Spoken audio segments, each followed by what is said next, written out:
C'est toujours un plaisir et un devoir de vous informer. Madame, Monsieur, bonsoir et bienvenue à cette grande édition du journal sur Mondico Télévision, dont voici l'ossature.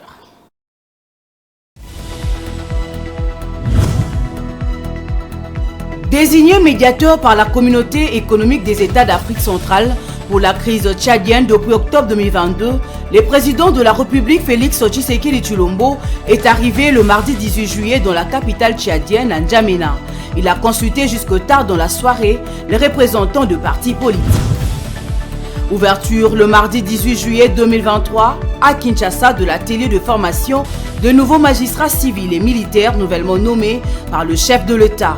Ces travaux visent le renforcement des capacités des formateurs de ces praticiens de droit et prendra 3 jours. Une fois de plus, bienvenue dans ce journal. Je vous signale que nous avons un invité sur ces plateaux. Il s'agit de M. Richard Tshombe, analyste politique indépendant. Bonsoir M. Richard Tshombe. Bonsoir. Vous êtes quand même de la famille de Moïse Tshombe. Parlez-nous un peu, j'aurais appris que le nom de Tshombe était un surnom et non pas son vrai nom. C'est vrai qu'à l'origine c'était un surnom, le surnom de mon grand-père, Joseph Tshombe, qui s'appelait Capinde en réalité. Et comme c'était un commerçant dans les années 1920 et qu'il allait au Kasaï, c'est là qu'il vendait le manioc. Et comme en Chiluba, le manioc, on appelle le manioc par le nom de Tshomba. Et donc, chaque fois qu'il allait là-bas, on l'identifiait par ce nom, Tshomba. Tshomba est arrivé et finalement le nom lui est resté. Et quand il est rentré au Katanga, comme dans ma langue maternelle, on ne prononce pas les voyelles terminales. Tshomba est devenu Tchombe et les Belges ont francisé le nom qui est devenu Tshombe. Très bien, je vous reviens tout de suite.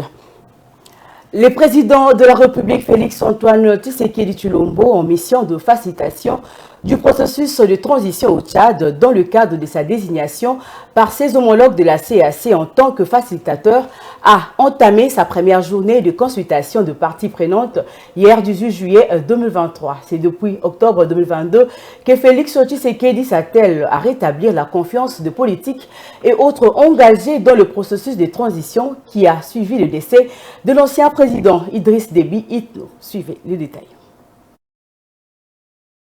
À peine arrivé à N'Djamena, la capitale du Tchad, Félix Tshisekedi s'est engagé de rencontrer les différentes délégations de représentants des partis politiques, de la société civile, des confessions religieuses et des autres partenaires du pays. Cela dans le cadre de la facilitation du processus de transition tchadien afin de promouvoir la paix entre toutes les parties prenantes. Mandaté par la CEAC, Félix Tshisekedi a pris langue avec les participants du dialogue national de 2022 et tous ceux qui l'avaient boycotté en vue de concilier les uns et les autres au cap des élections annoncées en 2024. Les grands partis tchadiens, dont le mouvement des patriotes tchadiens pour la République MPTR et le Parti des démocrates pour le renouveau PDR, ont salué les efforts du facilitateur qui bénéficie de beaucoup de confiance. Ce mercredi 19 juillet, Félix Tshisekedi aura une séance de travail avec le gouvernement tchadien avant de revoir son homologue, le président Mahamat Idriss Déby Itno, pour conclure cette étape de sa facilitation qui promet des résultats favorables à une paix durable jusqu'à l'organisation des élections l'an prochain. Voilà, Monsieur Richard Tshombe, vous venez de suivre ce reportage. Félix Tshisekedi est désigné facilitateur au Tchad. Comment expliquer qu'il est facilitateur au Tchad pendant que dans son pays ça brûle? Oui, mais ça me surprend aussi, parce qu'on aurait pu penser que, étant confronté au même problème que le président tchadien, un autre aurait été désigné à sa place. Et donc je ne vois pas comment quelqu'un dont la maison brûle va tenter d'éteindre l'incendie qu'il y a dans la maison de son voisin. Et bon, écoutez, lorsque il dit Idriss Déby Itno est décédé et que son fils est arrivé aux affaires, c'était par le biais d'un coup d'État. Et à l'époque, le président Félix Tshisekedi était le président en exercice de l'OUA. Et il a dans un sens conforté en fait ce coup d'État en rendant visite, accompagné du président français, en rendant visite à l'actuel président du Tchad. Et donc il y a là quelque chose que je trouve anormal. Je pense que le président de la RDC devrait plutôt s'occuper des conflits Interne plutôt que de tenter de régler ceux des Tchadiens. Poursuivant ce journal, Madame, Messieurs, une délégation du gouvernement des Émirats Arabes Unis a conclu à Kinshasa il y a quelques jours un partenariat d'une valeur d'1 milliard 900 millions de dollars avec la société aurifère du Kivu et du Maniema, Sakima en sigle. L'accord prévoit la mise en place de plus de 4 mines industrielles dans les provinces du Sud Kivu et du Maniema. Toutefois, les matières à exploiter n'ont pas été définies jusque-là. Images et commentaires. Bonjour, designers.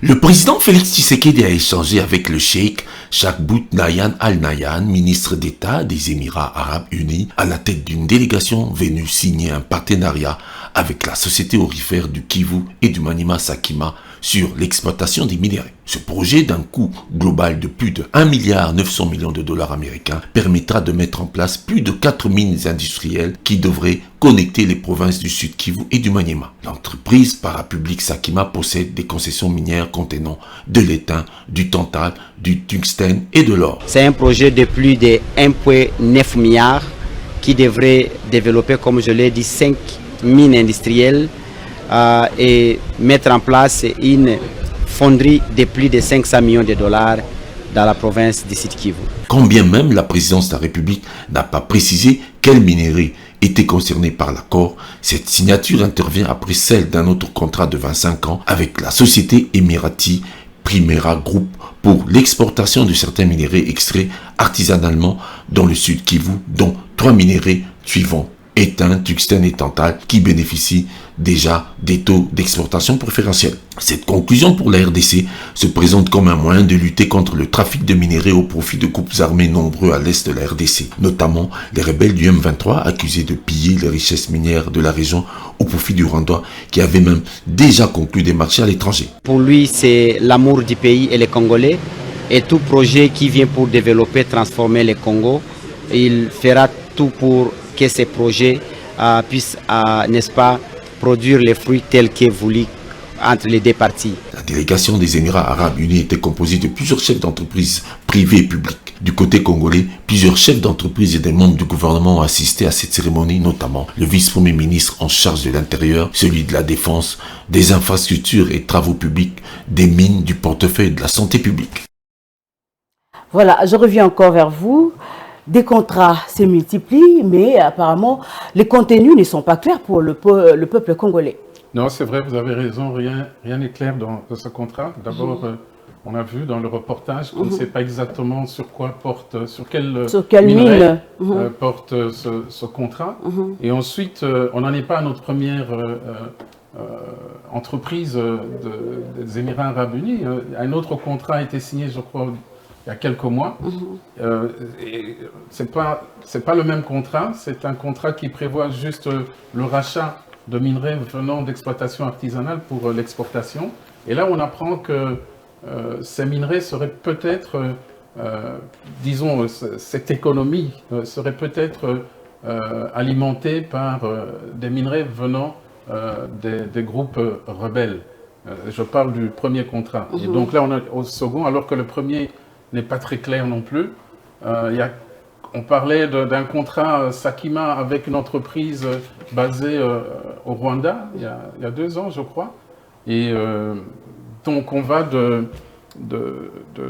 contrat à un autre. Voilà, sans clarifier. Surtout avec les montants 1 milliard 900 millions, avec la bonne gouvernance, je crois que. Et puis il y a autre chose. Il y a de quoi s'inquiéter. Là, je m'interroge, est-ce que c'est un contrat de gré à gré? Est-ce qu'il a été ouvert à tout le monde, selon les règles de l'art? C'est une question que je pose à l'opinion publique. Très bien. Parlons francophonie à Kinshasa. À moins de 10 jours de l'ouverture du 9e jeu de la francophonie, le chef de l'État, Félix Tshisekedi, a réuni le ministre sectoriel ainsi que plusieurs services concernés par la sécurisation et autres assistances de ces festivités dans la capitale Kinshasa. Il ressort de cette réunion spéciale que le souhait du président de la République est qu'il n'y ait aucun incident majeur du début à la fin de ces jeux prestigieux pour la réputation du pays et des dimensions internationales. Suivez. Le chef de l'État Félix Tshisekedi voudrait qu'il y ait 0 incident lors des Jeux de la francophonie qui auront lieu du 28 juillet au 6 août 2023 à Kinshasa. Au cours de la réunion de sécurité tenue le lundi dernier avec plusieurs hauts responsables, dont le vice-premier ministre de l'Intérieur, le gouverneur de la ville de Kinshasa, le directeur de la Direction générale des migrations DGM et autres responsables des services de sécurité, le président de la République a donné des instructions pour que cet événement se passe en toute quiétude. Parmi les mesures annoncées figure la création d'une patrouille mobile mixte armée police a déployé sur l'ensemble de la ville de Kinshasa et de sa périphérie afin de lutter contre toute forme de criminalité et d'insécurité. Coordination de cette opération va être mise en place pour appliquer les décisions du chef de l'État. Le vice-premier ministre de l'Intérieur, Maître Peter Kazadi, le gouverneur de la ville de Kinshasa, Jean-Thierry Ngobila, et les responsables des services de sécurité concernés qui ont pris part à cette cérémonie sont déjà à pied d'œuvre.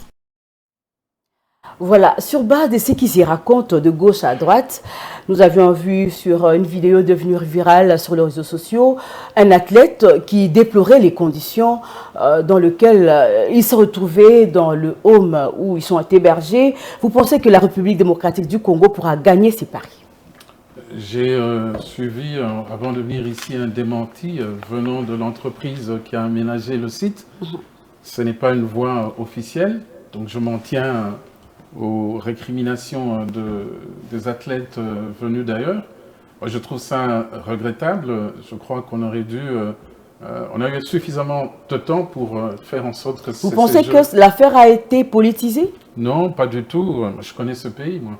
Donc je ne pense pas que ce soit une affaire politisée. Je pense tout simplement qu'il y a des lacunes, des incompétences ici et là. Vous restez confiant par rapport à la réputation du pays? Mais ce n'est pas ça qui entame la réputation du pays. Ce qui entame la réputation du pays, c'est toutes les questions liées aux droits de l'homme, à la démocratie, etc. Ça, ce n'est qu'un détail de l'histoire. Mais quand même, ce qui est positif avec ces jeux, c'est qu'ils vont nous permettre de renouer avec une tradition, j'espère que ce sera le cas, qu'on avait ici au Congo. On organisait les Jeux zaïrois. Je crois que les derniers, c'était les 4e Jeux zaïrois. J'espère qu'on va rebondir sur l'organisation de ces jeux pour renouer avec les jeux zaïrois ou congolais qui nous permettaient de détecter les meilleurs athlètes de notre pays. Très bien. Parlons à présent processus électoral. Les dépôts de candidatures, bien que prorogés de 7 jours par la Commission électorale nationale indépendante, CENI, n'a pas empêché certains candidats bien ancrés dans leur fief électoral d'effectuer dans le délai initial cette formalité nécessaire pour être éligible. Cas de l'honorable scolastique Victoire Maindo, député élu du territoire de Bassoko pour le camp du mouvement de libération du Congo, MLC. L'élu s'est rendu en la province de la Chopo pour ce faire. À l'occasion des vacances parlementaires qui coïncident avec l'étape du dépôt des candidatures dans les bureaux de réception et de traitement des candidatures de la CENI, l'honorable député national scolastique Victoire Maindo Elombote, élu du territoire de Bassoko en la province de la Chopo, ne pouvait que naturellement remplir cette formalité afin de rempiler au moment venu. Contrairement aux rumeurs selon lesquelles cette fidèle des fidèles du MLC, Maindo Elombote aurait quitté le parti du chairman Jean-Pierre Bemba-Gombo, il donnait rien à soutenir la leader de Bassoko, qui explique le jeu des alliances politiques auxquelles elle fait partie à la fois dans l'APA et dans le mouvement de libération du Congo MLC. Il n'y a aucun problème au sein du MLC. Je n'ai pas quitté les MLC. Les MLC ne m'a pas chassé et les MLC d'ailleurs n'a chassé personne. Seulement par rapport à la stratégie politique, le MLC qui est devenu un regroupement politique va aligner ses membres, ses candidats sur 2 listes. Sur une première liste qui s'appelle MLC et sur une deuxième liste qui s'appelle APA, Alliance des partis alliés au MLC. Et donc moi je suis aligné sur la liste des APA MLC. Pour la rumeur qui circule, que voilà, j'ai quitté le MLC, je suis en train de dire à mes électeurs, à mes électrices, que je n'ai pas quitté le MLC, je suis dans APA MLC, qui est l'alliance des partis alliés au MLC. Ancré dans le social de la Chopo et de son territoire de Bassoko, via la dynamique de la fondation Maman Grâce Victoire FM Gravik, Maindo Elombote, qui, par les actions fermes des équipes sur le terrain, démontre sa proximité avec les fils et filles de son terroir pour accompagner une vraie volonté au développement qui lui tient à cœur. On avait déjà sensibilisé les gens pour l'enrôlement ceux qui étaient enrôlés, qui se préparent tous pour que nous puissions aller aux élections, que ce soit sous la pluie, que ce soit sous le soleil. C'est important, c'est un devoir civique, c'est un devoir même, je pourrais dire même spirituel, parce qu'il s'agit de notre pays, de notre héritage. C'est un devoir et un droit. Donc nous devons tous aller aux élections parce que les élections sont prévues pour décembre 2023. C'est donc clair que l'honorable scolastique Maïndo Elomboté demeure dans le MLC de Jean-Pierre Bemba, qu'il pleuve ou qu'il neige, et que les rumeurs sur sa défection sont fausses.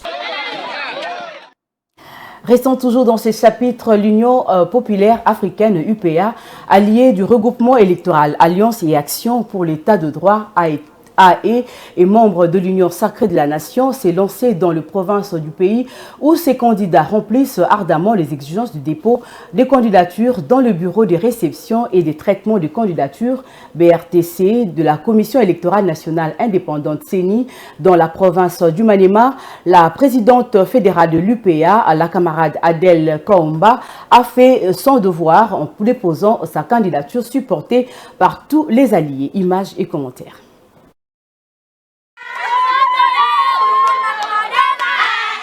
L'Union populaire africaine, UPA en sigle, parti politique cher à son autorité morale. Madame la professeure d'université PhD, Marie Nyangendambo, membre alliée de l'Union sacrée de la nation et du regroupement électoral Alliance et Action pour l'État de droit AE en sigle, s'est résolument engagée dans le processus électoral de la Commission électorale nationale indépendante CENI, déployée dans toutes les provinces et territoires du pays où plusieurs candidatures du parti UPA sont à l'œuvre, à l'exemple de la présidente fédérale du Maniema, la camarade Adèle Kaomba Kinyume.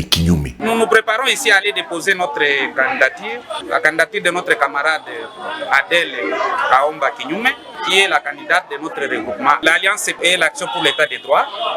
Nous allons donc déposer sa candidature ici et comme vous le voyez, nous affichons notre unité autour de cette candidature. Notre camarade, bien qu'étant ici du parti IPA, aujourd'hui, elle est la candidate de l'ensemble de notre regroupement. C'est pourquoi vous voyez les présidents fédéraux ici, les partis qui sont implantés au Maniema dans ces regroupements.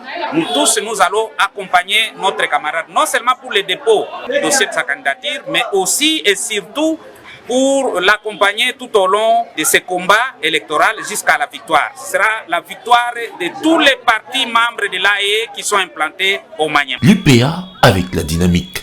Camarade Adèle Kaomba Kinyume, fédérale du Maniema, son terroir, qui a franchi le pas dans la ville de Kindu, bien entouré par des alliés et des sympathisants, tous déterminés à conforter cette candidature dynamique de l'UPA et de l'Alliance et l'Action pour l'État de droit, qui s'assure d'une victoire certaine. Au nom de l'Action et de l'Alliance et Action pour l'État de droit, nous sommes prêts pour aller déposer la candidature de notre camarade Kaomba Kinyume Adèle, une femme leader qui s'est démarquée parmi tant d'autres. Et voilà, c'est une occasion pour nous pour interpeller toute la population du Maniema et de la ville de Kindu en particulier, pour la soutenir jusqu'à la fin. Pour nous, ce n'est pas une campagne aujourd'hui, mais juste répondre à cet exercice démocratique. C'est donc un pas de plus pour l'UPA, Union populaire africaine, qui s'investit davantage à tous les niveaux des scrutins dans toutes les provinces et territoires du pays, avec pour objectif primordial donner une solide majorité à Félix-Antoine Tshisekedi, son candidat, pour sa réélection à la magistrature suprême.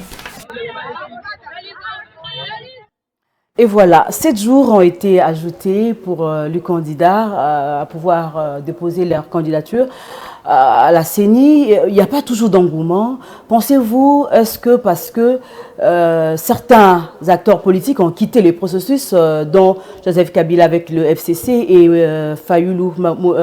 Martin Fayoulou? Oui, c'est sûr que la position du FCC de Martin Fayoulou ont un impact sur le processus électoral. Mais je crois que la population elle-même a son mot à dire parce que j'ai appris qu'à Djougou, un candidat a été tabassé parce que les gens ne voulaient pas qu'il se présente. Oh là là.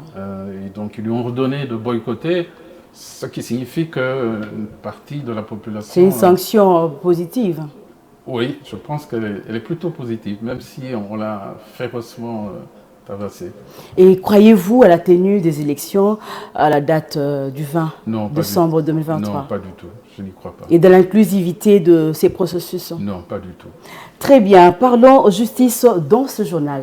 L'atelier de formation de nouveaux magistrats civils et militaires nouvellement nommés par le chef de l'État a débuté le mardi 18 juillet 2023 à Kinshasa. Ces travaux visent le renforcement de capacités des formateurs de ces praticiens de droit. Question de les doter de compétences nécessaires et harmoniser les modules pour leur permettre de conduire les sessions de formation dans différents sites. Bijou Lumuna.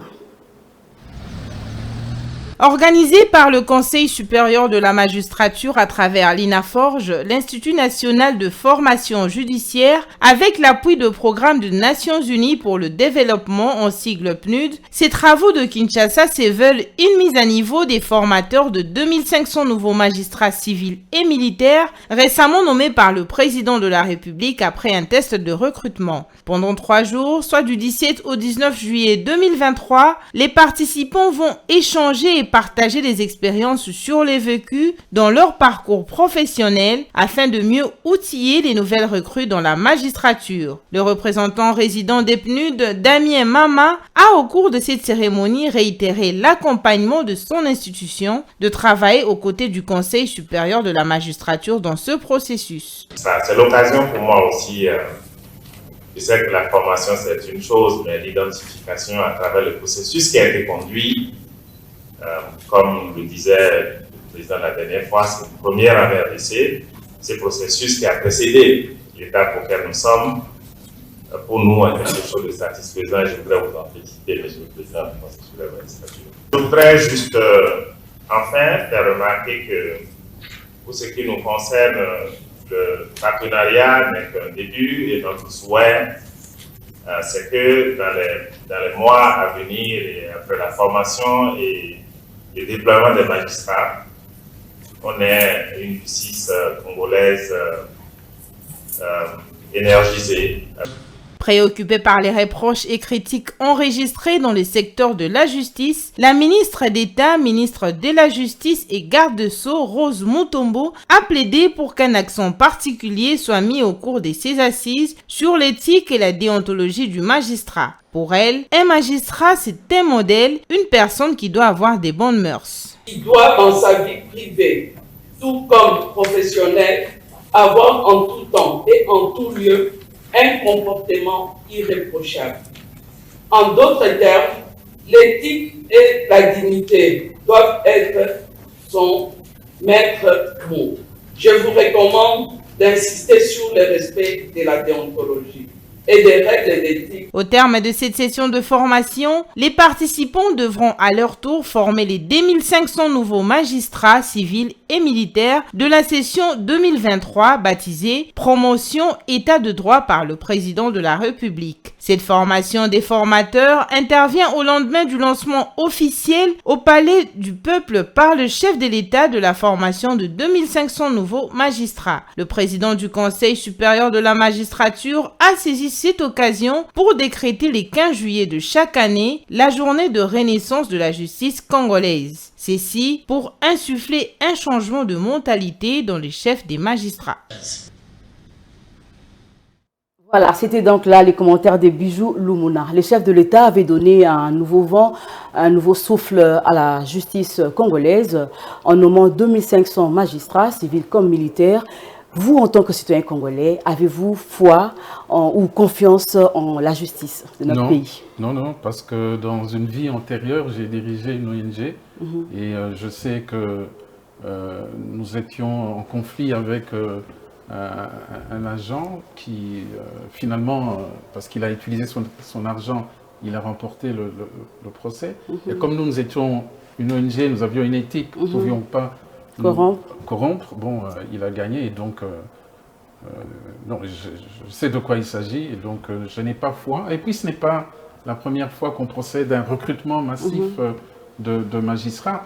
Et j'ai cru comprendre que dernièrement le président... Il y a eu des sanctions même avec de hauts magistrats avant même le procès des kidnappeurs. Voilà, sur le kidnapping à Kinshasa. Voilà, et le président lui-même a reconnu que la justice ne fonctionnait pas bien. Mais la question maintenant, pourquoi elle ne fonctionne pas bien? Est-ce que c'est un déficit de formation? Est-ce que ce sont les conditions matérielles et salariales qui font que la justice ne fonctionne pas bien? Donc il faut se poser ces questions. Peut-être que la formation ne suffit pas et qu'il y a des problèmes ailleurs. Très bien, rendons-nous en province. La Société nationale d'électricité SNEL SA a lancé une nouvelle ligne de 30 kV du poste répartiteur pour renforcer la desserte en électricité à Kolwezi, chef-lieu de la province du Lualaba. C'est le ministre de Ressources hydrauliques et électricité, Olivier Moïse, qui a donné le go de cette nouvelle ligne aux côtés du DG de la SNEL et à la grande satisfaction de la gouverneure Fifi Masuka Saini. Regardez. Le ministre des Ressources hydrauliques est arrivé à Kolwezi, accompagné du DG de la SNEL, Fabrice Lusinde. Olivier Mwende a présenté ses civilités au gouverneur de la province, Fifi Masuka Saini, avant de présider la cérémonie d'inauguration de la ligne de 30 kV du poste répartiteur de Samukinda, d'une capacité de 100 MVA. Le gouverneur de province, Fifi Masuka, a exprimé sa gratitude. Ministre, parce qu'il n'a pas arrêté de suivre ce dossier, ça fait beaucoup de temps et aujourd'hui nous arrivons à couper notre ruban pour que la population de là-bas puisse voir ce que la SNEL est en train de faire sous l'impulsion du ministre de l'Énergie. Juste après, le ministre des Ressources hydrauliques et électricité est allé présider la cérémonie d'inauguration de la ligne sous tension de Samukinda et de la sous-station tunnel de la SNEL. Grande est ma joie en ce jour de me retrouver ici pour la mise sous tension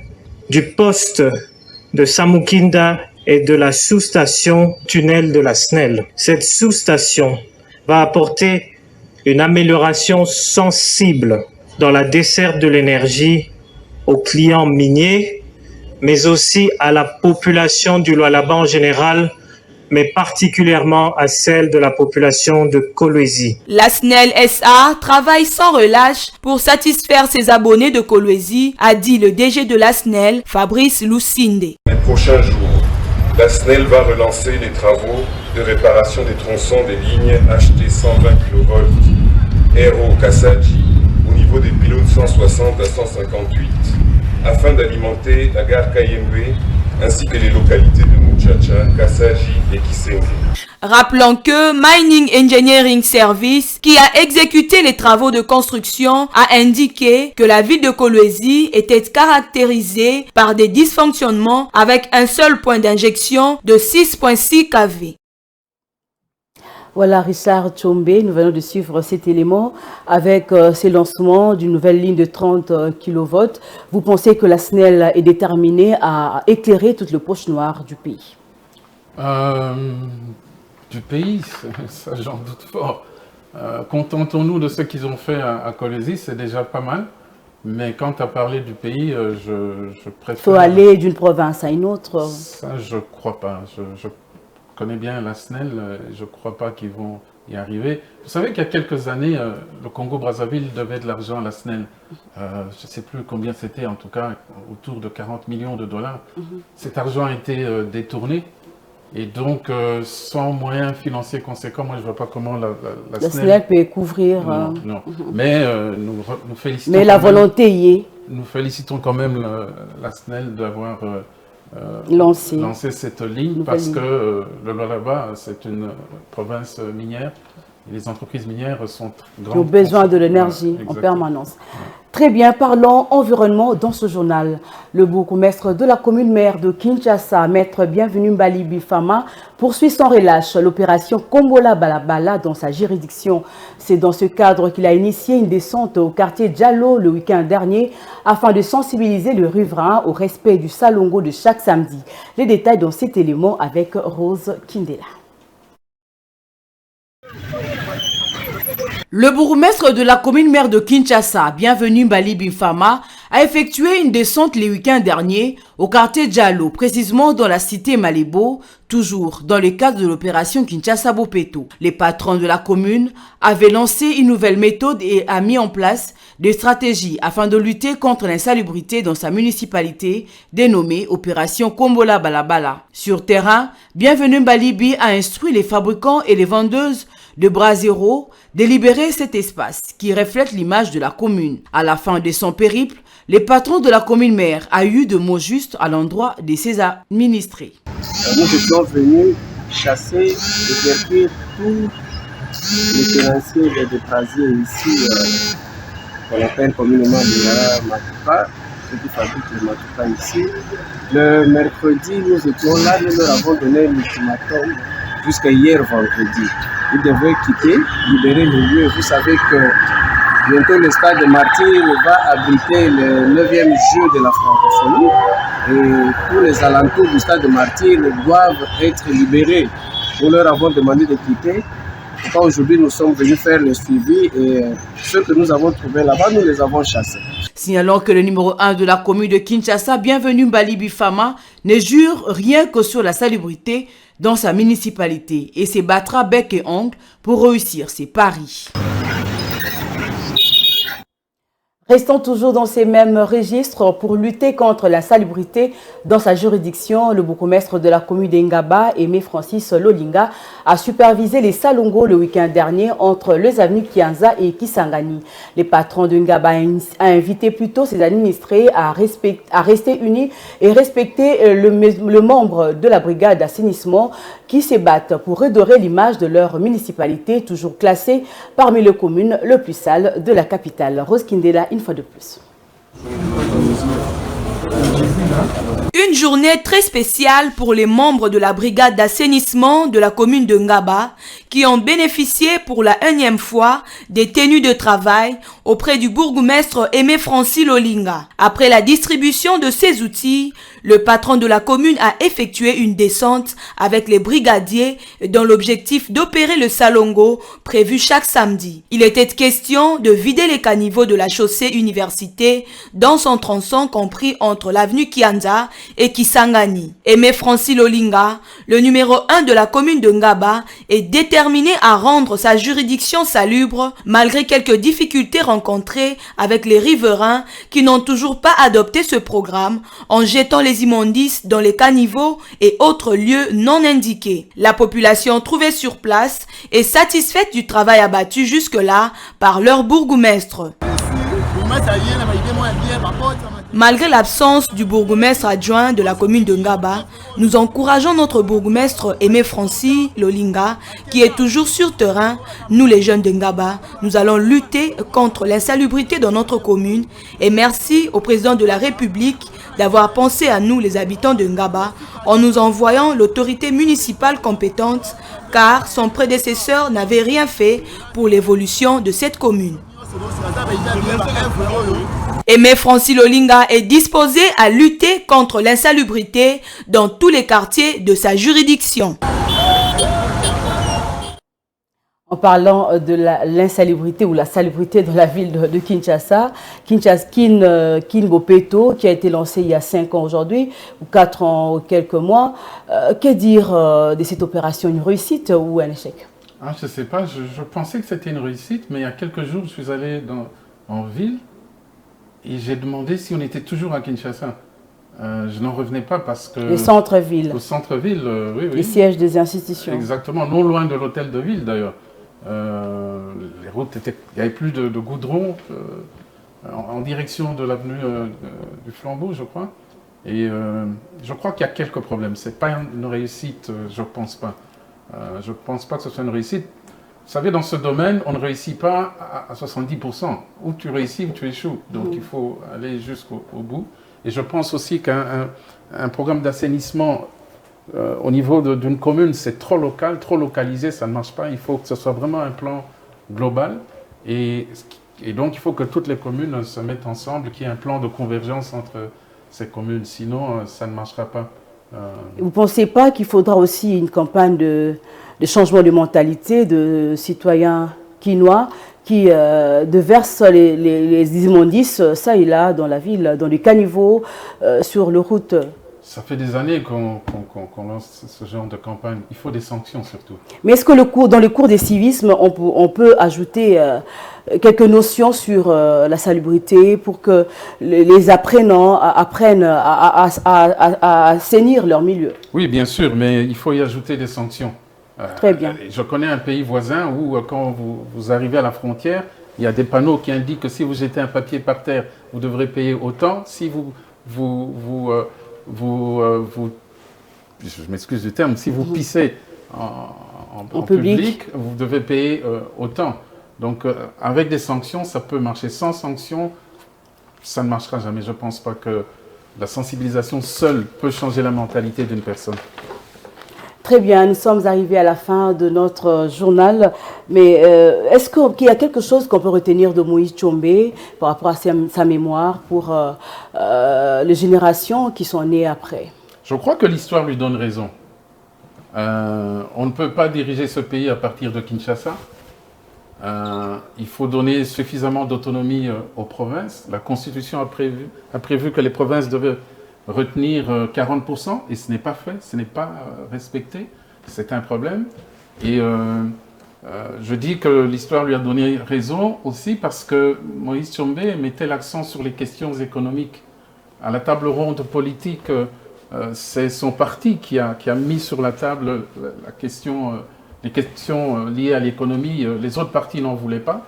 Et c'est à leur demande qu'une conférence économique a été organisée après la conférence politique. Donc, quand on voit ce qui se passe maintenant, la dérive économique du pays, on se dit il avait raison. Quand on voit la dérive administrative, politico-administrative du pays, on se dit Moïse Tshombe avait raison. Merci beaucoup Richard Tshombe d'avoir commenté ce journal. Madame, Monsieur, ce journal touche à sa fin, mais avant de nous quitter, place au rappel des titres.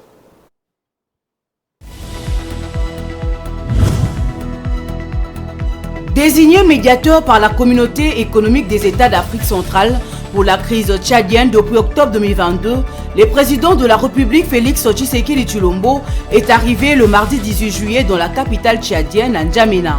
Il a consulté jusque tard dans la soirée les représentants de partis politiques. Ouverture le mardi 18 juillet 2023 à Kinshasa de l'atelier de formation de nouveaux magistrats civils et militaires nouvellement nommés par le chef de l'État. Ces travaux visent le renforcement des capacités des formateurs de ces praticiens de droit et prendra 3 jours.